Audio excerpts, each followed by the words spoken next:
Hello, and welcome back to Let's Replay Mystery Case Files Huntsville. I'm MCFPapa, and this is part number 7. And we're on to S.T.A.I.N's secret hideout. Case 15, I should say. With S.T.A.I.N's top henchman behind bars, it's now time to see if you can locate the wicked mastermind behind this gang of thugs. Scour Huntsville for clues to the whereabouts of the crime organization's hideout, and then use the crime computer's mysterious mapping methods to zero in on your target. Move quickly before word spreads that you're close to infiltrating Huntsville's most lawless legion. And hey, an actual different icon for the whatever mystery image, I guess you'd call it, compared to every other one. And if you look closely in here, you can see Hunt and Peck attorneys at law here and the captains in here, which aren't where they are in the proper game. So they must have moved them around for some reason. I'm not sure why, but they did. And by the way, here, as you can see from the items needed, they give you 4 items you don't need to find. Which is really generous, and weirdly generous, considering how they only gave you 1 in every other level. So maybe they wanted to do more, or maybe they just thought that with how many locations you need to visit, which I think is 10 in this level, that would be too much for just 1. But then why did they give you so absurdly many then? I don't know. But I'll take it.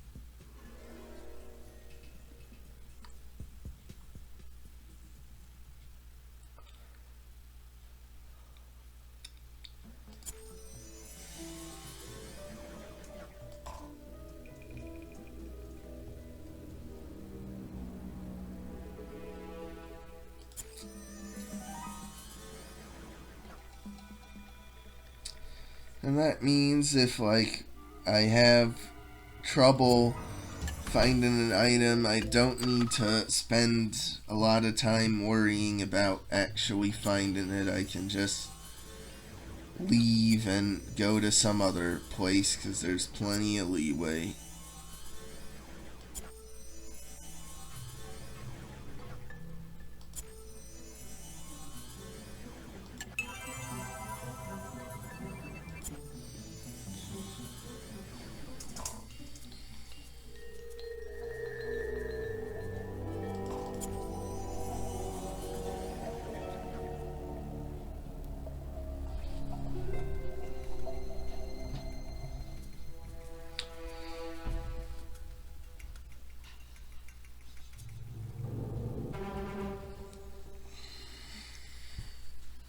And they're also absurdly generous with the time you get for this level 2. Like, seriously, what's the total? 42 minutes?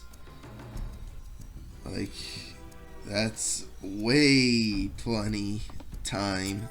It's weird how generous they are with this level, but then with the final level, they're super strict with the time. Weird.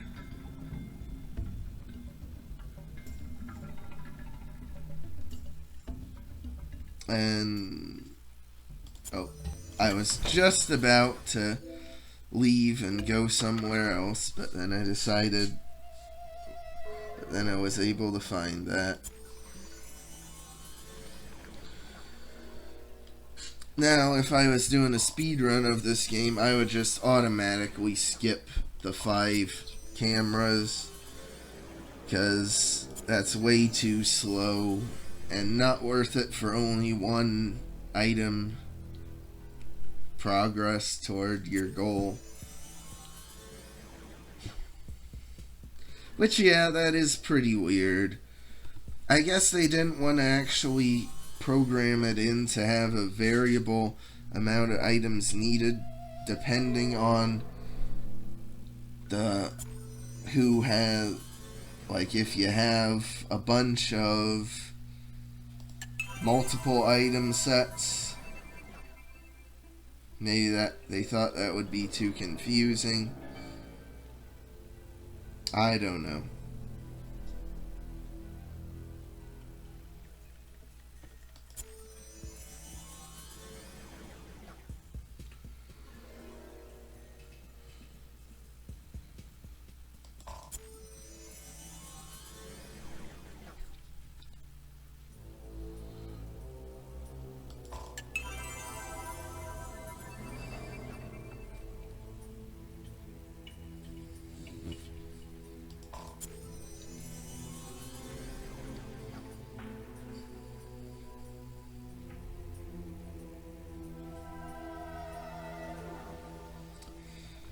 I feel like, though, that, like, this and Prime Suspects and Hidden Expedition Titanic, they probably actually taught me, like, what a lot of, like, stuff was.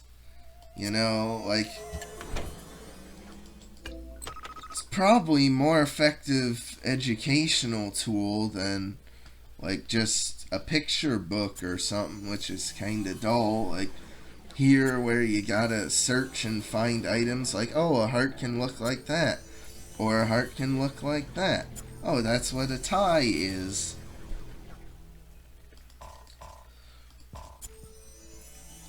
Maybe I'm being a bit exaggerating, but I still feel like it did help some.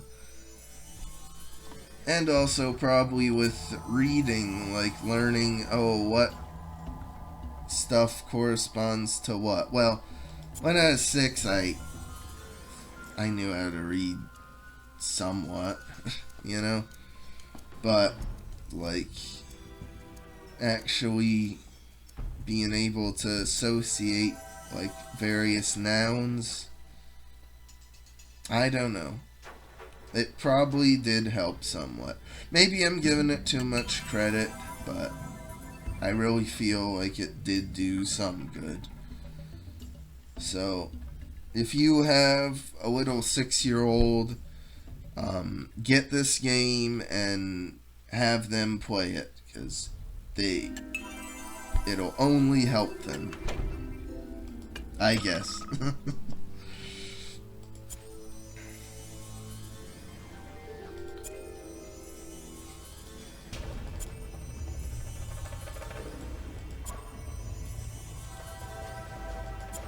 Now, does the crayon count? Yeah, it does count as a writing device. That's another thing, is that, like, you had to find each of those items separately, but you also have to find them as part of the 4 writing devices thing. That's kind of weird that some items can be used for 2 totally different things.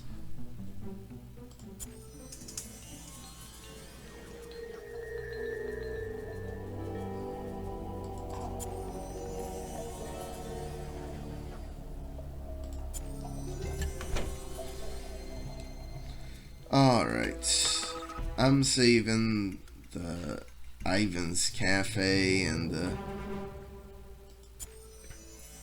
whatever Captain's Inn for the last. Ooh! Another typo. Banana. Banana. Banana. Banana. Yeah, I guess that's how you would say that with the typo. Oh, and that's not a gas station attendant here. Here it's a man with a bow tie. Okay. Interesting having, instead of just single army soldiers, having pairs of them together. Makes it easier and better than needing to find 6 soldiers.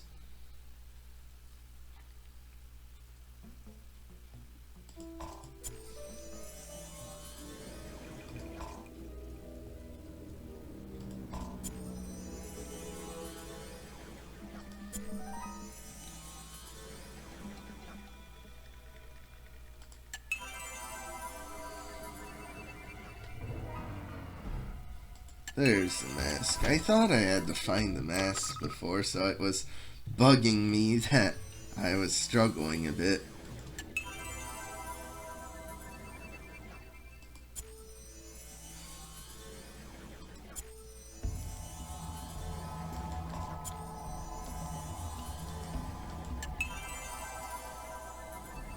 Oh, and we take the light bulb off the robot's head, even.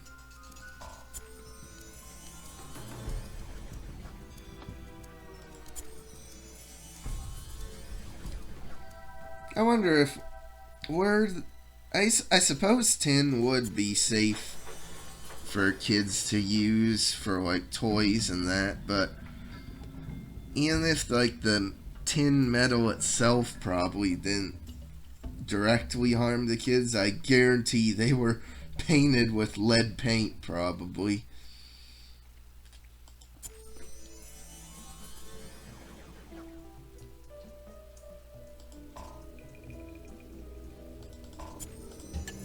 Alright. Time for the captains in one last time.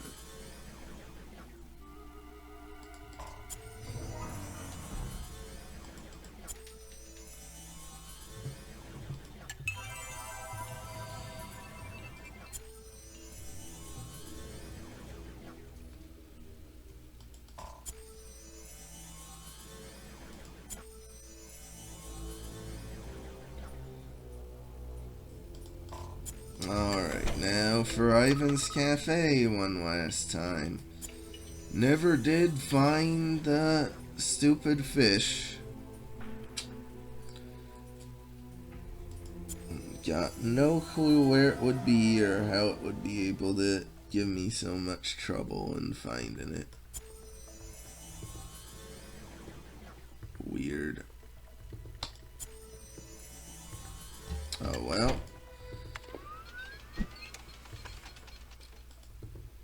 Now we get to this one.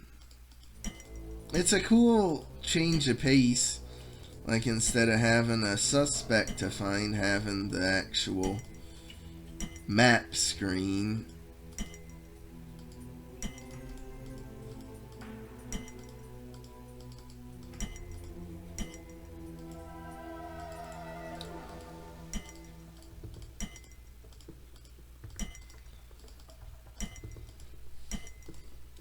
I'm honestly surprised, though, there isn't a puzzle to figure out how to enter the secret headquarters area.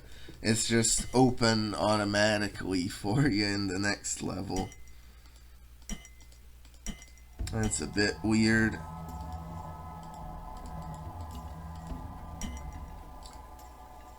Once again, though, Hunt and Peck and the Captain's Inn are swapped around. So I really wonder why they actually bothered switching their positions on the map.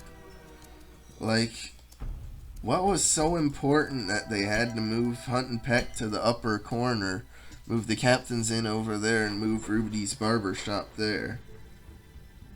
Oh, and here in this picture, Rudy's barbershop shows where it properly is, but Hunt and Peck is still gone. It's like they made these images and that image at different stages in development. Really weird. Phenomenal detective work, Agent MCFPapa. You've discovered the hidden entrance to S.T.A.I.N's headquarters. You're very close to putting an end to S.T.A.I.N's reign of terror. Click below to search the Big Boss's secret hideout. And now we have another level, even though it's not specifically called Case 15, or Case 16, I should say, for some reason. I don't know why not. And I don't know why they didn't just make a separate tab for it in this case file. Could they really not fit it in the way they designed it? I don't know. Anyway, with the hidden entrance to S.T.A.I.N's headquarters exposed, you can now search for clues to identify the identity of the organization's leader. Once enough clues are located, use the Curious Crime Computer to catch the big boss and foil the felonious faction. Please hurry, you have little time before the evil mastermind gets away.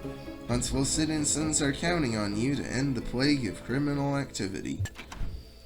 And 4 minutes to get 8 items. And they even do multiple of each item here to worry about besides.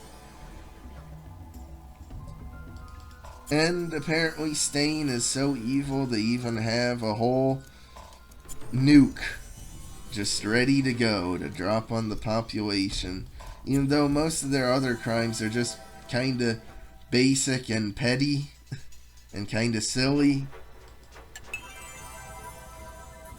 they still manage to have like a weapon of mass destruction. Funny.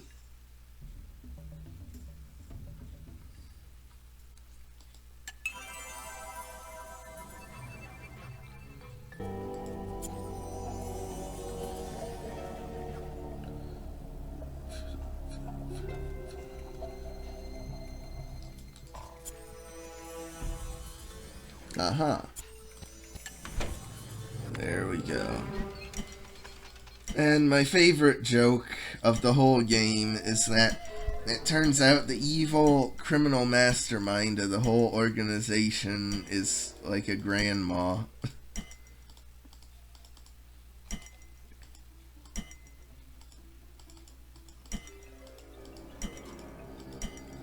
Like, now that's really funny.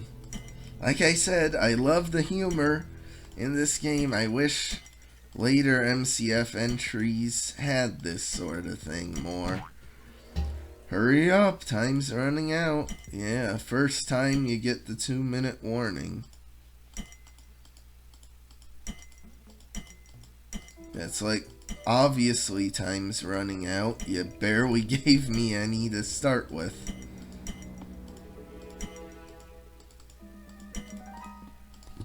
Busted! Congratulations, Agent MCFPapa. Your pervasive puzzle solving has uncovered the identity of Huntsville's most illicit evildoer. Who could have guessed that gentle Gertrude Goodwittle could be the puppet master behind S.T.A.I.N's evil enterprise? Thanks to you, Huntsville citizens can rest easy knowing you've clipped the strings on this malevolent mob. Your expert case cracking has earned you the top ranking of Master Detective. Wear your badge with pride, Agent MCFPapa, for you are truly Huntsville's most preeminent puzzle-solving professional. Click below to get today's news. Yeah, by the way, I love the design of the Master Detective badge. I wish that it showed up in more games. It shows up in Huntsville and Prime Suspects and Ravenhurst, and I think that's it. Which is a shame because it's a cool looking badge. Anyway, on to today's news. S.T.A.I.N crime ring cleaned up. MCF agent hailed as Huntsville hero. The elusive head of the odious crime organization S.T.A.I.N, along with her loathsome assemblage of accomplices, were rounded up and put behind bars thanks to the sleuthing skills of MCF's newest agent. It's been revealed that the mysterious machinations of this crime cartel were the brainchild of S.T.A.I.N mastermind and head honcho Granny Goodwittle, longtime Huntsville librarian. We hope she brought a lot of good books with her where she's going, said Mayor Nubbs. For exceptional proficiency in eradicating crime and ridding Huntsville of the Squanna hooligans, Mayor Nubbs has awarded the agent here the singular rank of Master Detective, along with the keys to the city. Yeah, at least here in the final newspaper, you can actually read it all, unlike the opening newspaper. And still got top rank, because it's 230 for Holmes to do. Anyway, that was MCF Huntsville. Still just as enjoyable. Still a really fun time. And if you haven't played the game, I highly recommend it. And if you have already played the game, play it again. Oh, it looks like even here on the title screen, the map isn't quite right, because Hunt and Peck is here and the Captain's Inn is over there. So how did that happen? I don't know. I don't know why they wanted to swap all these locations around, but they did for some reason. And chances are we'll probably never know the answer to that mystery. Maybe that's the real mystery case file. Anyway, like and subscribe if you want. I'll see you in the next series, and here's to 10 more years. Maybe for my 20th anniversary of this channel, I'll do this game again. Won't that be exciting? Having a replay of the game. Who knows? Anyway, like and subscribe if you want. Goodbye.